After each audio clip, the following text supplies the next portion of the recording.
Hello students, welcome you all in our Periwinkle 555 YouTube channel. So today we are going to discuss our next lesson, that is lesson number 2 of science paper 2, life processes in a living organism part 1. So let's start with this organism part 1. So in this lesson we are going to discuss following points. So points will be like living organisms and the life processes, living organisms and energy production, some nutrients and energy efficiency, and cell division, a life process. So these 4 points we have to discuss in this lesson. So let's start with this first point, that is living organisms and life processes.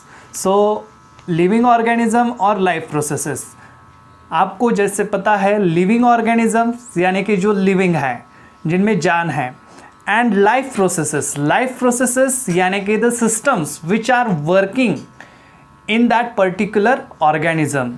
For example, respiratory system, circulatory system, excretory system.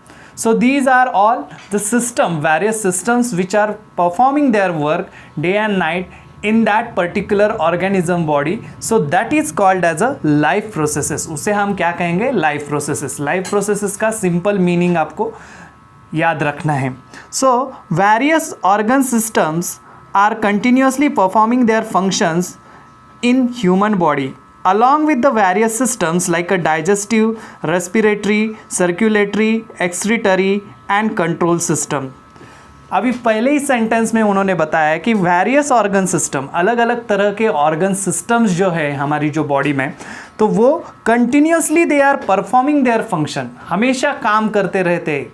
तो in human body along with the various systems, अलग अलग तरह की various systems जो है हमारी body की, उनके साथ मिलकर ये जो ऑर्गन सिस्टम है हमारी बॉडी के, तो वो कंटिन्यूसली काम करते रहते हैं. जैसे कि यहाँ पर उन्होंने एग्जाम्पल दिया है, डाइजेस्टिव सिस्टम है, रेस्पिरेटरी सिस्टम है, सर्कुलेटरी सिस्टम है, एक्सक्रीटरी सिस्टम है एंड कंट्रोल सिस्टम है जो ब्रेन के अंडर आता है. तो ये सारे सिस्टम्स के साथ हमारे बॉडी की जो ऑर्गन्स है, अलग अलग ऑर्गन्स का मिलके जो सिस्टम बनता है, वो ऑर्गन्स कंटिन्यूसली काम करते रहते, उनका जो वर्क है डेली रूटीन का वो करते रहते हैं.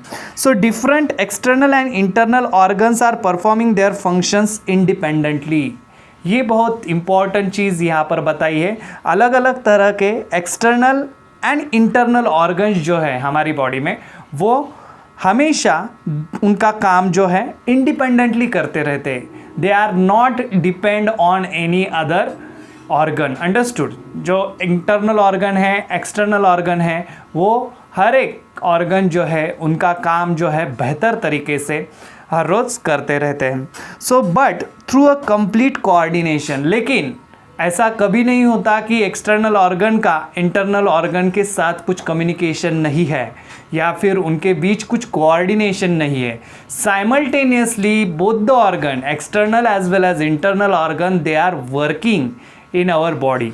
हमेशा ये एक दूसरे के साथ काम करते हैं, उनके बीच एक प्रॉपर तरह का एक कोऑर्डिनेशन रहता है, जिसकी वजह से हमारी जो ओवरऑल बॉडी की जो सिस्टम है वो ठीक तरह से स्मूथली रन करती है और इस वजह से हम जी रहे हैं या फिर जी पाते हैं. So this overall system is in action in more or less same way in all organism. और इसी तरह की सिस्टम आपको सभी ऑर्गेनिज्म में कुछ ज़्यादा या कम परसेंटेज में देखने को मिलती है. सभी ऑर्गेनिज्म में ये सारी सिस्टम्स होती है. कुछ में कुछ परसेंट डेवलप्ड होगी ज़्यादा, कुछ में कुछ परसेंट कम डेवलप्ड होगी, लेकिन ये सारे सिस्टम सभी ऑर्गेनिजम्स में रहती है, सभी ऑर्गेनिजम्स की बॉडी में रहती है. So those are in the need of continuous source of energy for this purpose. Carbohydrate, fats and lipids are the main sources of this energy and it is harvested by the mitochondria present in each cell. अब ये सारे system जो है जो हमने यहाँ पर जिक्र किया, अभी डाइजेस्टिव सिस्टम हो गया, रेस्पिरेटरी सिस्टम हो गया, सर्कुलेटरी सिस्टम हो गया, एक्सक्रीटरी सिस्टम हो गया, कंट्रोल सिस्टम हो गया, तो ये सारी अगर सिस्टम प्रॉपरली अगर वर्क करनी है तो उनको क्या चाहिए, उनको एनर्जी चाहिए, दे रिक्वायर एनर्जी। तो ये एनर्जी कहाँ से मिलेगी उनको, तो ये एनर्जी वो हार्वेस्ट करते हैं from the food stuff which we take. In that food stuff में क्या क्या उन्होंने बताया है, कार्बोहाइड्रेट है, प्रोटीन्स है, फैट्स है। सो इनसे उन्हें ये क्या मिलती है, एनर्जी मिलती है, जिस एनर्जी की वजह से वो हमेशा कंटिन्यूअस काम करते रहते हैं। So they get a sufficient energy and it is harvested by the mitochondria present in each cell. और ये भी सेंटेंस बहुत इंपॉर्टेंट है, ये एनर्जी कौन उनको मिला कर देता है या फिर कौन उनको एनर्जी अवेलेबल करके देता है, तो ये है माइटोकॉन्ड्रिया। माइटोकॉन्ड्रिया जैसे कि आपको पता है एक सेल ऑर्गेनेलिज है, कौन सी भी सेल ले सकते हैं आप एनिमल सेल में, तो वहाँ पर आपको माइटोकॉन्ड्रिया दिखाई देगा। तो एनिमल सेल में, किसी भी एनिमल सेल में अगर आप ऑब्जर्व करते हैं माइटोकॉन्ड्रिया क्या ऑर्गेनेलिज प्रेजेंट रहती है। सो माइटोकॉन्ड्रिया का बेसिकली फंक्शन यही है कि वो कार्बोहाइड्रेट, फैट्स हो या फिर प्रोटीन हो, उनसे एनर्जी अवेलेबल करके, उनसे एनर्जी प्रोड्यूस करके वो एनर्जी बॉडी को अवेलेबल करा के देते हैं। So that is the function of the mitochondria.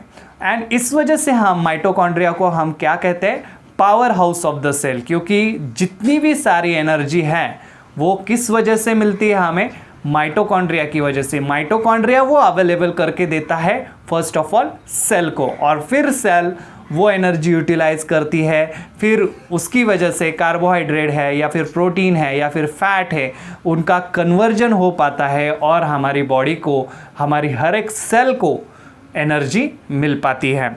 So it is not like the only food stuff is sufficient for the energy production but oxygen is also necessary। ये भी बहुत ज़रूरी बात है कि हमेशा सिर्फ फूड स्टफ लेना ही काफ़ी नहीं है हमारी बॉडी के लिए, हमें ऑक्सीजन की भी उतनी ही ज़रूरी है जितनी कि फूड स्टफ की ज़रूरी है एनर्जी के लिए। अगर हम ओनली फूड स्टफ लेंगे या फिर डाइट लेंगे, so it is not going to work और it will not produce enough amount of the energy. But whenever there will be the oxygen get combined with that food stuff, then plenty amount of energy or enough amount of energy will get produced in our body and that energy will be available for the various systems। so इस वजह से ये energy production में food stuff का जितना role है, यानी कि डाइट का जितना रोल है जो हम खाना खाते हैं, इसके अलावा ऑक्सीजन भी उतना ही ज़रूरी है हमारी बॉडी के लिए। ऑक्सीजन बहुत ज़रूरी है। ऑक्सीजन ही एक ऐसा हम कह सकते हैं एलिमेंट है कि वो ऑक्सीडेशन करा के इनका इस प्रोसेस को क्या करता है, हेल्प करता है। So it is all these, that is food stuffs and the oxygens are the transported up to the cell via circulatory system। और ये सारा ऑक्सीजन है या फिर फूड स्टफ है, ये सेल की तरफ जाता है। जो हम ऑक्सीजन लेते हैं नॉस्ट्रिल से या फिर नोज से इनहेल करके, तो वो सारा ऑक्सीजन सेल की तरफ जाता है through our circulatory system, blood circulatory system. पहले वो ब्लड में मिल जाता है, फिर ब्लड से वो सेल की तरफ जाता है। वैसे ही फूड स्टफ का भी है। फूड स्टफ भी अलग अलग तरह के फूड स्टफ जो हम खाते हैं, तब उनके जो कंटेंट है वो पहले किस में मिल जाता है, खून में मिल जाते हैं या फिर ब्लड में मिल जाते हैं, और वो फिर सेल को मिल जाते हैं। और वहाँ पर ऑक्सीजन और वो फूड स्टफ जो है उनकी वजह से क्या हो जाता है, एनर्जी प्रोडक्शन हो जाता है with the help of the mitochondria. So besides it is coordinated by the control system of the body. और ये सारी चीज़ें जो है ये कंट्रोल भी की जाती है कहीं पर। अंडरस्टूड? ये बात आपको ध्यान में रखना ज़रूरी है कि ये सारी चीज़ों पर कंट्रोल भी रहता है। And that is each life process contributes its own way in the process of energy production. ये उन्होंने कहा है कि हर एक लाइफ प्रोसेस जो है वो उसका कंट्रीब्यूशन देती है, फिर वो चाहे रेस्पिरेटरी सिस्टम हो, डाइजेस्टिव सिस्टम हो, एक्सक्रीटरी सिस्टम हो, ये सारे सिस्टम जो है, ये सारे ऑर्गन सिस्टम जो है वो इंडिपेंडेंटली वर्क करते हैं, लेकिन वो उनका कंट्रीब्यूशन देते हैं एनर्जी प्रोडक्शन में। अल्टीमेट गोल क्या है, हमारी बॉडी को एनर्जी मिला कर देना या फिर अवेलेबल करके देना। तो ये सारी जो ऑर्गन सिस्टम्स है या फिर जो सिस्टम हमने देखी वो क्या करती है, एनर्जी अवेलेबल करा के देने का काम हमारी बॉडी को करती है। So functioning of all these life processes also requires the energy. और ये सारी अगर लाइफ प्रोसेसेस, जैसे हमने कहा अभी फिर से वही सेंटेंस रिपीट किया है कि ये सारी अगर लाइफ प्रोसेसेस स्मूथली रन होनी है हमारी बॉडी में या फिर स्मूथली अगर चलनी है तो उसके लिए क्या चाहिए, एनर्जी चाहिए। There is a need of energy. So human and the other animals consume the fruits and the vegetable. जैसे कि आपको पता है ह्यूमन है या फिर एनिमल्स है वो क्या करते हैं, फ्रूट्स एंड वेजिटेबल कंज्यूम करते रहते हैं। So plants are the autotrophs and they prepare their own food. ये भी इंपॉर्टेंट बात है जो आपने बचपन से सुनी है कि प्लांट्स कैसे है, ऑटोट्रॉफ है, वो खुद का खाना खुद बना सकते हैं। They are not depend on any other source for the food. So they are autotrophs and they prepare their own food.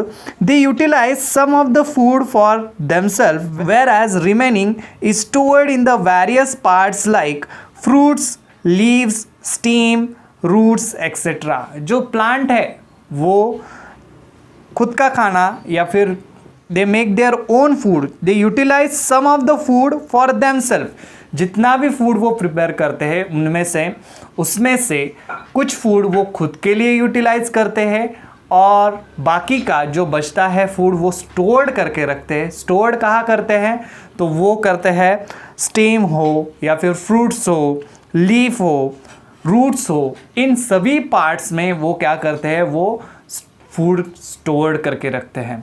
सो ये है स्पेशलिटी प्लांट्स के बारे में, ये स्पेशलिटी हम कह सकते हैं। सो we consume all these various plant material and obtain different nutrient like carbohydrates, fats, proteins, vitamins, minerals, etc. और ह्यूमन बीइंग हो या फिर कौन सा भी एनिमल हो वो क्या करता है, ये कंज्यूम करता है सारी चीज़ें। अंडरस्टूड। ये जो स्टोर्ड फूड है जो प्लांट ने स्टोर करके रखा है उसके अलग अलग पार्ट्स में, तो वो फूड हम कंज्यूम करते हैं और उस फूड से हमें क्या मिलता है, कार्बोहाइड्रेट मिलते हैं, प्रोटीन मिलते हैं, फैट्स मिलते हैं, हाँ, विटामिन्स मिलते हैं, मिनरल्स मिलते हैं। और ये सारी चीज़ें हमारे बॉडी के लिए, बॉडी के ग्रोथ के लिए अत्यावश्यक है। So and which food materials do we consume to obtain these nutrients. So उन्होंने यहाँ पर एक क्वेश्चन पूछा है कि कौन सा ऐसा फूड है कि हम यूज़ करते हैं या फिर कौन से ऐसे फूड है जो हम कंज्यूम करते हैं न्यूट्रिएंट्स मिलाने के लिए। ये सारे जो न्यूट्रिएंट्स है जैसे हमने कहा कि कार्बोहाइड्रेट, प्रोटीन, फैट्स अगर हमारी बॉडी को चाहिए तो कौन सा ऐसा फूड है जो हम लेते हैं, तो वो यहाँ पर नेक्स्ट पैरा में दिया है। So we obtain the carbohydrate from a milk. उन्होंने कहा है यहाँ पर कार्बोहाइड्रेट के सोर्सेज दिए हैं। हमें कार्बोहाइड्रेट किन चीज़ों से मिलता है, we get it from a milk, fruits, jaggeries, cane sugar, vegetables, potato, sweet potatoes, sweet meats and cereals like a wheat, maize, ragi, jowar, millet, rice etcetera. So ये सारी जो उन्होंने लिस्ट दे रखी है यहाँ पर खाने की चीज़ों की, तो ये इन चीज़ों से या फिर इन फूड स्टफ से हमें क्या मिलता है, कार्बोहाइड्रेट मिलता है। So we get 4 kilo calorie energy per gram of carbohydrate. Very important sentence, exam के लिए कभी कभी क्वेश्चन आ सकता है ट्रू और फॉल्स में। We get 4 kilo calorie energy per gram of carbohydrate, so that statement will be the true statement. हमें 1 ग्राम carbohydrate से कितनी एनर्जी मिलती है, 4 किलो कैलोरी एनर्जी हमारी बॉडी को मिलती है। So let us study the way by which this energy is obtain. अब ये एनर्जी किस माध्यम से या फिर किस प्रकार से हमारी बॉडी को मिलती है। ऐसा नहीं है कि फूड स्टफ ले लिए हमने, फूड स्टफ कौन सा भी खा लिया, सपोज राइस खा लिया, व्हीट खा लिया और हमारी बॉडी को इमीडिएटली कार्बोहाइड्रेट मिल गया, ऐसा नहीं है। उसमें भी स्टेप्स है जिन स्टेप्स से गुजरकर ये कार्बोहाइड्रेट जो है वो सिंपल फॉर्म में कन्वर्ट होके हमारी बॉडी को मिलते हैं। जो कुछ भी चीज़ें हमारी बॉडी एब्जॉर्व करती है वो सिंपलर फॉर्म में रहता है और वही उन चीज़ों से ही एनर्जी का प्रोडक्शन ज़्यादा मात्रा में होता है। इस वजह से वो कौन सी स्टेप्स है या फिर क्या प्रोसेसेस है जिस प्रोसेसेस के थ्रू हमें कार्बोहाइड्रेट से एनर्जी मिल सकती है वो हमें देखना है। यहाँ पर एक क्वेश्चन पूछा है, many players are seen consuming some food stuffs during breaks of the game.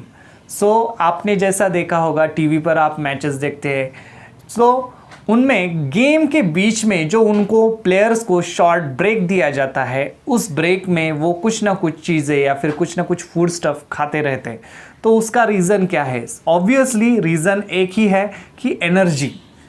ये सब चीज़ें हम किस लिए खाते हैं? एनर्जी के लिए। बिकॉज प्लेयर जो है वो खेलने के बाद उनकी एनर्जी ज़्यादा से ज़्यादा यूटिलाइज होती है। सो वो एनर्जी रिस्टोर करने के लिए वो कुछ ना कुछ ऐसा डाइट, हेल्दी डाइट लेते हैं जिसकी वजह से उनकी एनर्जी रिस्टोर हो सके। सो ये हो गया living organisms and the life processes के बारे में।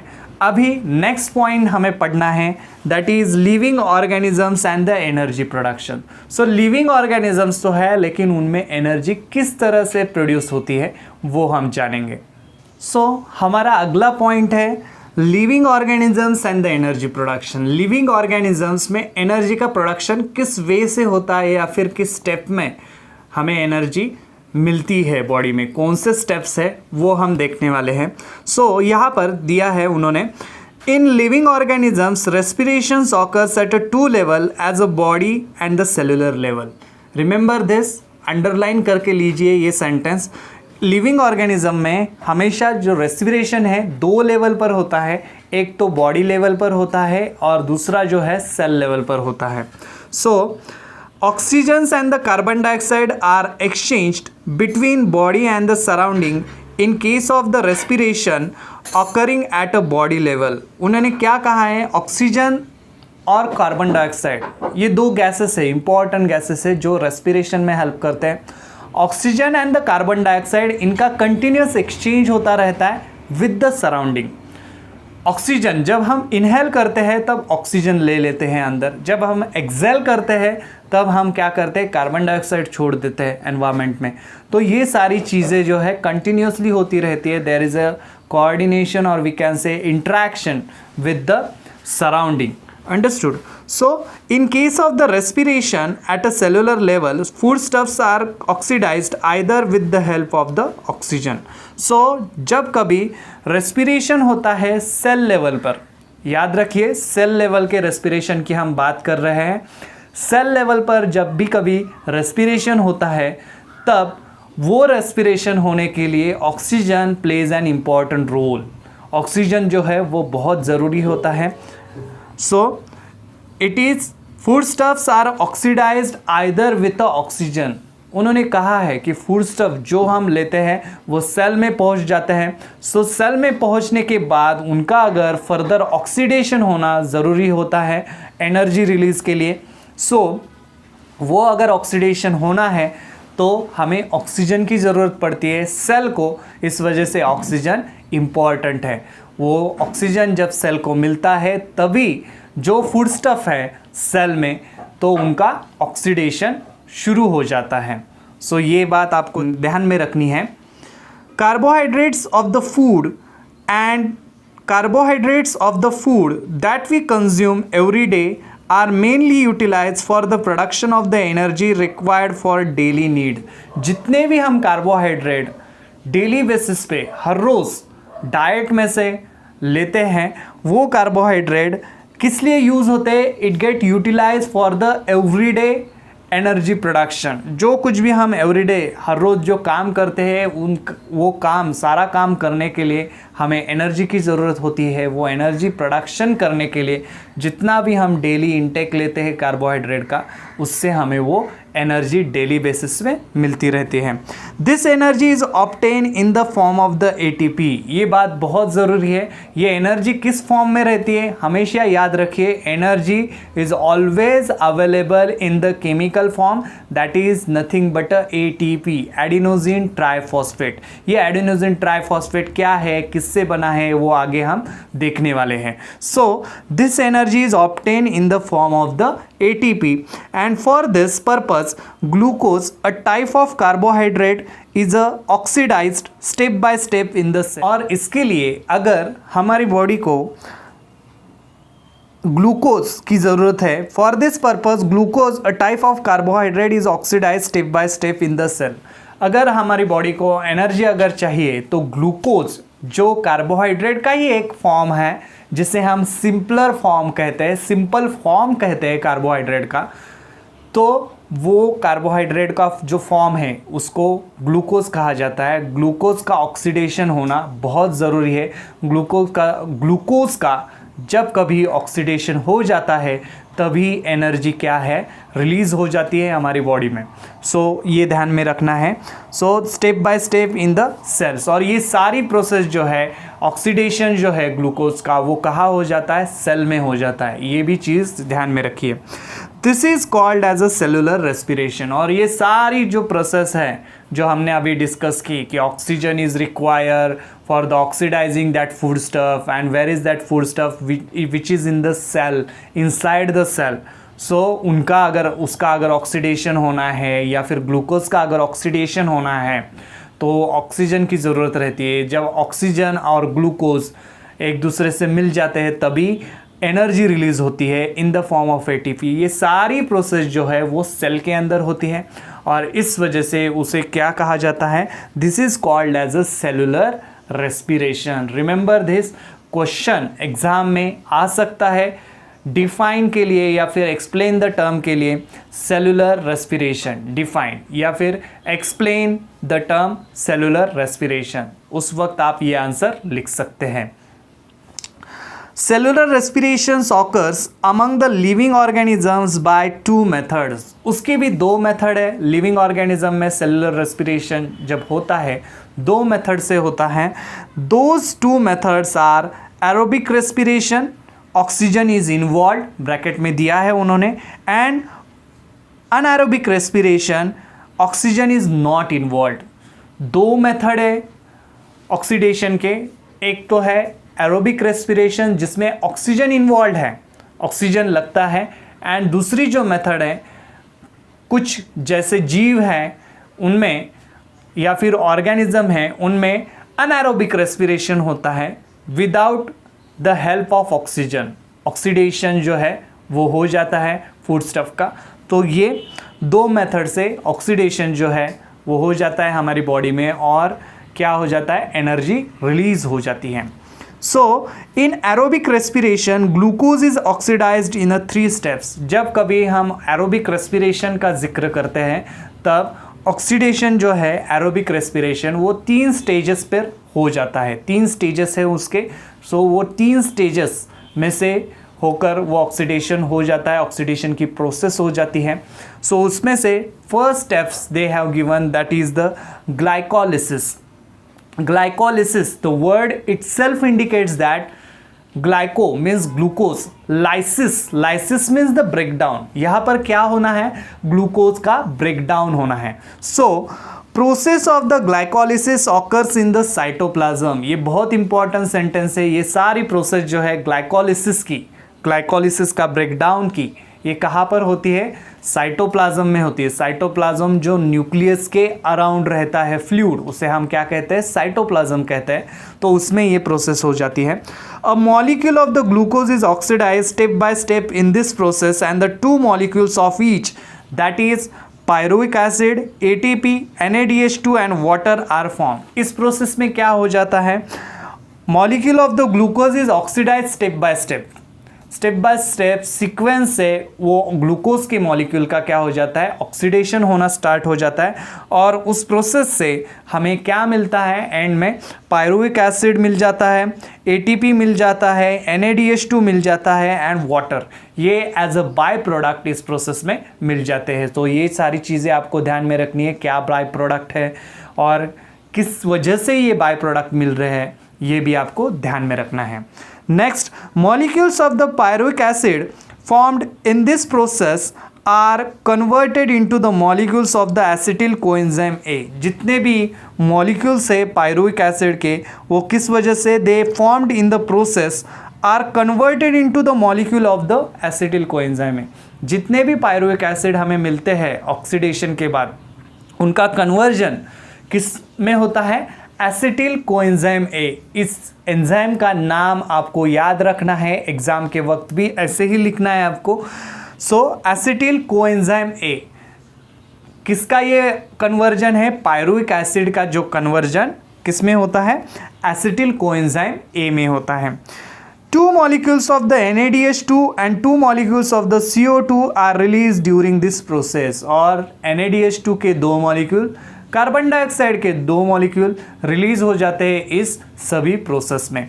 सो अभी ये हो गया, ये तो हो गया first step of the oxidation of the glucose, that is glycolysis. Now which is the second step, अभी ये प्रोडक्ट सेकेंड स्टेप में जाएंगे। एसिटिल कोएंजाइम ए हमें मिला है ग्लाइकोलिसिस में और CO2 एंड NADH2 के 2 मॉलिक्यूल्स हमें मिले हैं, याद रखिए। सो नेक्स्ट स्टेप है try carboxylic acid cycle. So try carboxylic acid cycle को हम एब्रीवेटेड फॉर्म में भी आप लिख सकते हैं TCA cycle, capital T capital C capital A, TCA cycle, try carboxylic acid cycle. Both molecules of the acetyl coenzyme A enters the mitochondria. जो acetyl coenzyme ए के मॉलिक्यूल्स हमें पिछले स्टेप में मिले हैं, वो दोनों मॉलिक्यूल कहाँ एंटर हो जाते हैं, माइटोकॉन्ड्रिया में हो जाते हैं, या यहाँ पर माइटोकॉन्ड्रिया का रोल स्टार्ट हो गया। So cyclic chain of the reaction called as a tricarboxylic acid cycle is operated on it in the mitochondria. और माइटोकॉन्ड्रिया के अंदर ट्राई कार्बोक्सिलिक एसिड साइकिल पूरा ऑपरेट हो जाता है।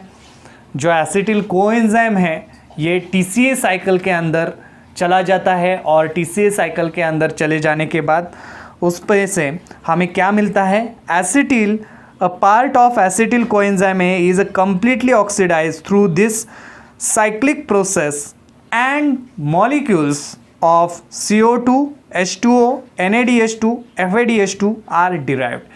ये पूरा एसिटिल कोएंजाइम ए जब इस TCA साइकिल के अंदर चला जाता है जो कि माइटोकॉन्ड्रिया में स्थित है, तो TCA साइकिल में आपको ये सारे बाय प्रोडक्ट, ये अगर प्रोसेस जब कंप्लीट हो जाती है, साइक्लिक रिएक्शन अगर कंप्लीट हो जाती है, तब आपको क्या मिलता है, CO2 मिल जाता है, H2O मिल जाता है, NADH2 मिल जाता है और FADH2 भी मिल जाता है। सो ये सारे बाय प्रोडक्ट हमें इस TCA साइकिल में मिल जाते हैं। ये बाय प्रोडक्ट के नेम आपको याद रखने हैं, एग्ज़ाम में प्रॉपर तरीके से आपको सभी नेम जो है बाय प्रोडक्ट के लिखने हैं। ये जो एंजाइम के नाम है ये भी इम्पॉर्टेंट है, ये भी प्रॉपर तरीके से लिखने हैं। नाउ उसके आगे थर्ड स्टेप आ जाता है TCA साइकिल के बाद ग्लूकोज के ऑक्सीडेशन का। उसमें क्या हो जाता है, third step is what, electron transfer chain reaction. अभी इलेक्ट्रॉन ट्रांसफर चेन रिएक्शन, उसमें क्या हो जाता है, मॉलिक्यूल्स ऑफ द NADH2 के जो मॉलिक्यूल्स है and FADH2 form during all above processes. All above processes यानी कि क्या, जितने भी 2 प्रोसेसेस हमने देखे, फर्स्ट ग्लाइकोलिसिस स्टेप और सेकेंड TCA साइकिल, उसमें उन दोनों में NADH2 FADH2 फॉर्म हो गए हैं। सो वो मॉलिक्यूल क्या हो जाएंगे, participate in electron transfer chain reaction. Underline करके रखिए, वो पार्टिसिपेट किस में करते हैं, इलेक्ट्रॉन ट्रांसफर चेन रिएक्शन में करते हैं। So due to this 3 molecules of ATP are obtained from each NADH2।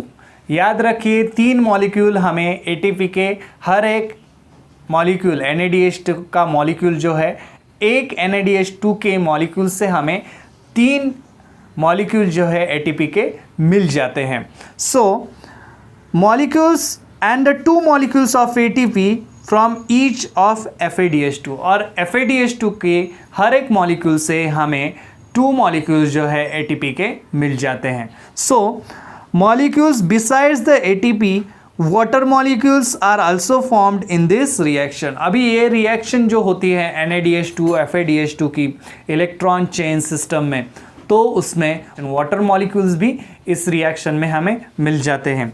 So electron transfer chain reaction is operated in a mitochondria only. ये चीज़ आपको हमेशा बार बार याद रखनी है। ये सारी जो प्रोसेस है अभी इलेक्ट्रॉन ट्रांसफर चेन रिएक्शन जो हो रही है वो कहाँ हो रही है? माइटोकॉन्ड्रिया में हो रही है। ये चीज़ आपको ध्यान में रखनी है। कौन सी स्टेप, सपोज अभी पहले हमने देखा ग्लाइकोलिसिस, वो साइटोप्लाज्म में हो रहा था। नेक्स्ट उसके बाद TCA साइकिल, वो कहाँ पर हो गया? उसका लोकेशन माइटोकॉन्ड्रिया में था। और थर्ड जो है इलेक्ट्रॉन ट्रांसफ़र चेन रिएक्शन, ये भी माइटोकॉन्ड्रिया में हो रहा है। सो ये बात आपको मेंशन करनी है। जब कभी भी आप आंसर लिखोगे तब ये चीज़, ये प्रोसेस पर्टिकुलर कहाँ हो रही है, लोकेशन आपको लिखना ज़रूरी है। सो the electron chain transfer reaction is operated in a mitochondria only. Thus, a mitochondria of a glucose is completely oxidized in aerobic respiration, and molecules of CO2 and H2O are produced along with the energy. तो उन्होंने यहाँ पर दिया है कि जब कभी molecule of glucose get completely oxidize, ये सारे तीनों स्टेप्स जब हो जाते हैं तब ग्लूकोज का जो मॉलिक्यूल है जो पहले एंटर हुआ था सेल में, उसका पूरी तरह से ऑक्सीडेशन हो जाता है। Does the molecule of the glucose get completely oxidized? ये सारे तीनों स्टेप्स फॉलो करने के बाद ग्लूकोज का मॉलिक्यूल कम्प्लीटली ऑक्सीडाइज्ड हो जाता है, और in aerobic respiration a molecule of CO2 and H2O are produced along with energy. ये बात आपको ध्यान में रखनी है। ये कौन सा रेस्पिरेशन है? तो ये एरोबिक टाइप का रेस्पिरेशन है जिसमें ऑक्सीजन इन्वॉल्व है। ऑक्सीजन जब इन्वॉल्व हो जाता है तब उसमें से CO2 और H2O प्रोड्यूस हो जाता है अलॉन्ग विथ एनर्जी। एनर्जी भी सफिशिएंट अमाउंट में एनर्जी मिल जाती है, ज़्यादा अमाउंट में एनर्जी प्रोड्यूस हो जाती है when ever oxygen is get combined in this reaction. Understood? And इस वजह से हमें हमारी बॉडी को एनर्जी अवेलेबल होती है। एनर्जी के साथ कार्बन डाइऑक्साइड एंड वाटर भी एज अ बाय प्रोडक्ट तैयार हो जाते हैं। सो ये हमने देखा ग्लूकोज का ऑक्सीडेशन। सो यहाँ पर आपके टेक्स्ट बुक में दिया है ऑलवेज रिमेंबर करके, NADH2 यानी कि फुल फॉर्म क्या है NADH2 का? NADH2 का याद रखिए, NADH2 means nicotinamide adenine dinucleotide, and FADH2 means what? Flavin adenine dinucleotide. So ये एब्रीवेटेड फॉर्म में हम हमेशा लिखते हैं, लेकिन आपको फुल फॉर्म भी याद रखना या फिर पता होना ज़रूरी है, इस वजह से पढ़ सकते हैं। Both enzymes are formed in the cells and the used in the cellular respiration. ये दोनों एंजाइम्स जो है, NADH2 है या फिर FADH2 है, वो दोनों एंजाइम्स जो है are formed in the cell, ये सेल में ही तैयार हो जाते हैं and used in the cellular respiration, और इसका इस्तेमाल सेलुलर रेस्पिरेशन के प्रोसेस में हो जाता है। अभी यहाँ पर आपके टेक्स्ट बुक में एक ग्रीन ब्रैकेट दिया है, एटीपी के बारे में कुछ इन्फॉर्मेशन दी है। एटीपी यानी कि क्या? जैसे मैंने बताया एडिनोसिन ट्राइफॉस्फेट, ये केमिकल फॉर्म है एक एनर्जी का। सो ज़्यादा इन्फॉर्मेशन यहाँ पर दी है। Adenosine triphosphate is a energy rich molecule. Energy is stored in the bonds by which phosphate groups are attached to each other. यहाँ पर एनर्जी रिच मॉलिक्यूल है एटीपी यानी के, और उसमें फॉस्फेट ग्रुप जो है वो एक दूसरे को अटैच रहते हैं। उसके सेंटेंस में ही दिया है या फिर उसके नाम में ही एडिनोसिन ट्राइफॉस्फेट, ट्राई यानी कि तीन फॉस्फेट ग्रुप जो है ऐसे अटैच, एक दूसरे से अटैच हो जाते हैं। So these molecules are stored in the cells as per the need. और ये जो एटीपी मॉलिक्यूल है वो सेल के अंदर स्टोर्ड रहते हैं हमेशा, and as per the need उसका यूटिलाइजेशन होता है। And chemically ATP is triphosphate molecule formed from adenosine ribonucleoside. Adenosine ribonucleoside से ये एटीपी मॉलिक्यूल तैयार हो जाता है, याद रखिए। And it contains a nitrogenous compound adenine, pentose sugar, ribose and 3 phosphate group. ये आप अंडरलाइन करके ले सकते हैं। एटीपी का कॉम्बिनेशन यहाँ पर बताया है, एटीपी में क्या क्या इन्वॉल्व रहता है। सो एटीपी किससे बनता है? It is the compound of adenine, pentose sugar, ribose and the 3 phosphate group. इसका मिलके एटीपी मॉलिक्यूल तैयार हो जाता है। सो as per the need, energy is derived by the breaking the phosphate bonds of ATP. Hence the ATP is called as the energy currency of the cell. और जैसे ही cell को energy की ज़रूरत पड़ती है तब ये एनर्जी प्रोडक्शन के लिए ये फॉस्फेट बॉन्ड जो हैं वो ब्रेक हो जाते हैं और एनर्जी रिलीज़ हो जाती है उस सेल के लिए। सो इस वजह से एटीपी को क्या कहा जाता है? Energy currency. करेंसी की तरह एटीपी का इस्तेमाल एनर्जी मिलाने के लिए सेल लेवल पर हो जाता है। सो इस वजह से ATP is called as a energy currency. So ये चीज़ आपको ध्यान में रखनी है। Now next, if there is a insufficient amount of the carbohydrate in the body due to the exceptional condition. जैसे कि अभी ये चीज़ हमने देखी कि ऑक्सीजन जब अवेलेबल है, फूड स्टफ जब हम ले रहे हैं डेली बेसिस पर, तब हमारी बॉडी को एनर्जी मिलती है। लेकिन जब हम फास्ट करते हैं या फिर हंगर में रहते हैं, hunger like condition is there, then उस वक्त क्या हो जाता है? कहाँ से एनर्जी आती है बॉडी में? तो देखते हैं। If there is a insufficient amount of the carbohydrates in the body due to the exceptional condition like fasting and hunger, then lipids and proteins are used for energy production. So उस case में lipids जो है या फिर proteins जो है उसमें से हमारी बॉडी को एनर्जी मिल जाती है, एनर्जी प्रोडक्शन हो जाता है। डेली बेसिस पे एनर्जी प्रोडक्शन किससे हो जाता है? कार्बोहाइड्रेट से हो जाता है। लेकिन ये सिचुएशन जो हम देख रहे हैं ये किस चीज़ के लिए है?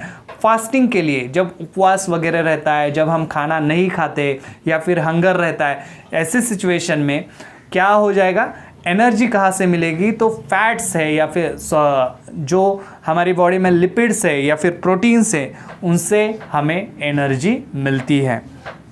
So in case of the lipids they are converted into the fatty acid. Lipids हमेशा लिपिड्स का कन्वर्जन किस में होता है? फैटी एसिड में कन्वर्जन होता है। Whereas proteins into the amino acid, proteins का कन्वर्जन जो है अमाइनो एसिड में होता है।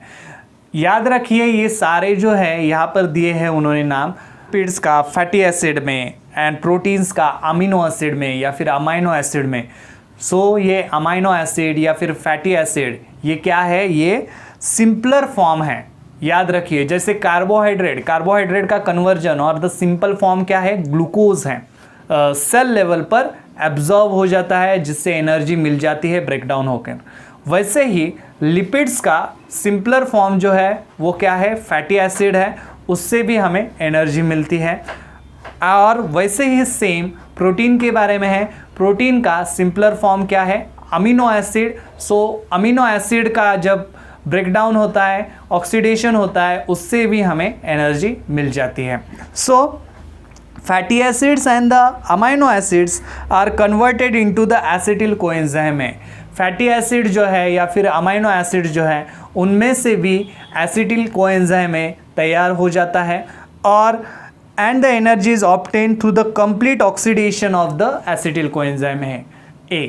इस एसिटिल कोएंजाइम ए का जब कंप्लीट ऑक्सीडेशन हो जाता है तब एनर्जी बॉडी को मिल जाती है, एनर्जी रिलीज हो जाती है। सो ये भी चीज़ याद में रखिए कि लिपिड्स है या फिर प्रोटीन्स है, they are also the source of energy, but in fasting situation or the hunger like situation. Understood? So ये बात आपको ध्यान में रखनी है। So and the energy is obtained through the complete oxidation of the acetyl coenzyme by the process of the Krebs cycle in the mitochondria. और mitochondria में जैसे हमने कहा TCA साइकिल, TCA साइकिल को क्रेब्स साइकिल भी कहा जाता है। सो क्रेब्स साइकिल या फिर TCA साइकिल में ये एसिटिल कोएंजाइम में चला जाता है और उससे फिर से एनर्जी जनरेट हो जाती है। सो यहाँ पर आज हमने इस वीडियो में पढ़ा कि ग्लूकोज से या फिर कार्बोहाइड्रेट से एनर्जी का प्रोडक्शन किस तरह से होता है, ग्लूकोज का ब्रेकडाउन किस तरह से होता है, या फिर एनर्जी प्रोडक्शन किस तरह से होता है, ATP का रोल क्या है, ATP क्यों इम्पॉर्टेंट है, ये सारी चीज़ें हमने इस वीडियो में पढ़ी। बाकी का जो पार्ट है, प्रोटीन से हमें किस तरह से एनर्जी मिलती है या फिर लिपिड से हमें किस तरह से एनर्जी मिलती है, वो हम नेक्स्ट वीडियो में देखेंगे। तब तक के लिए चैनल को देखते रहिए, सब्सक्राइब करते रहिए और बेल नोटिफिकेशन आइकॉन को प्रेस करना ना भूलें। तब तक के लिए धन्यवाद।